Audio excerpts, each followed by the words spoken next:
Bonjour à tous, c'est Manu de You Can Change, j'espère que vous allez bien, que vous vous portez bien.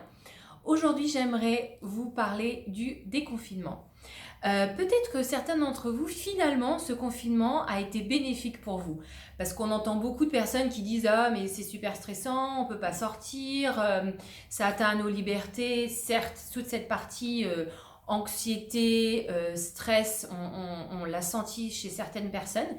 Mais moi, ce que j'observe aussi, c'est qu'il y a des gens qui sont hyper contents, en fait, de pouvoir être chez eux en télétravail, notamment de profiter de leurs enfants, de ne pas avoir à aller dans les transports en commun, donc d'avoir finalement plus de temps pour eux, donc de prendre plus de temps pour peut-être l'introspection, pour commencer des choses différentes, la méditation, pour se relancer dans des choses créatives, peut-être réparer plein de choses dans la maison qui normalement ne sont pas faites parce qu'on n'a pas ce temps.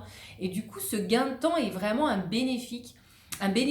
Et du coup, aujourd'hui, je vous fais cette vidéo parce que ce que j'observe, c'est que potentiellement, il y a des gens qui sont un petit peu en stress de devoir repartir au travail, de devoir repartir dans la même routine qu'avant, parce que finalement, ce confinement, il a du bon. Alors, le message que j'aimerais vous faire passer ici, c'est que on n'a pas besoin de revivre exactement ce qu'on a vécu dans le passé. C'est-à-dire que le monde de demain n'a pas besoin d'être exactement identique à ce que c'était hier. Qu'est-ce que ça veut dire? Ça veut dire que tout simplement, il faut vraiment ouvrir le champ des possibles. Ça veut dire que si aujourd'hui, vous travaillez en télétravail à 100% du temps et qu'avant, vous étiez à 100% dans votre entreprise, au bureau, tous les jours du lundi au vendredi.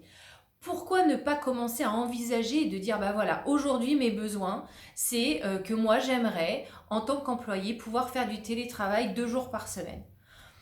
J'aimerais pouvoir, pourquoi pas me mettre au 80% et pendant une journée, et finalement j'ai envie de développer un projet professionnel qui me tient à cœur. Pourquoi ne pas envisager ce genre de changement?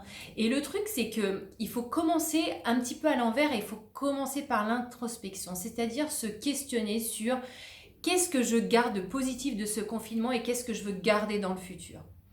Qu'est-ce que je ne veux plus garder par rapport à ce que j'ai vécu dans le passé, dans ma manière de travailler, dans ma manière d'être avec ma famille, dans mon temps. Qu'est-ce que je veux lâcher et qu'est-ce que je veux créer de nouveau. Et quels sont les changements que j'aimerais pouvoir mettre en place dans le futur, c'est-à-dire dans les mois qui arrivent. Et quand on arrive à pouvoir déjà explorer ce champ des possibles, c'est après de se dire, est-ce que c'est possible? Est-ce que c'est possible?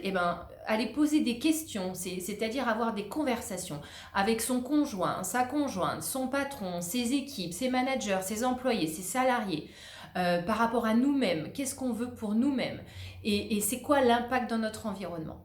Donc toutes ces questions, si c'est quelque chose que vous êtes en train de vous poser aujourd'hui, dites-vous bien qu'il faut vous les poser, mais qu'aussi le passé n'a pas besoin d'être le futur. C'est pas parce que votre compagnie, votre entreprise travaille de cette façon que vous devez vous plier à ces règles, mais vous pouvez ouvrir le champ des possibles, au moins ouvrir des conversations. Voilà mon message. Si c'est quelque chose qui vous parle, si c'est quelque chose qui vous questionne aujourd'hui, je vous invite vraiment à réserver votre consultation gratuite avec moi et on va pouvoir faire un petit bilan de là où vous en êtes. Et je poste le lien ci-dessous et n'hésitez pas à partager, liker, commenter cette vidéo pour les gens dans votre entourage qui potentiellement se posent ce genre de questions. Je vous remercie beaucoup et je vous dis à très vite.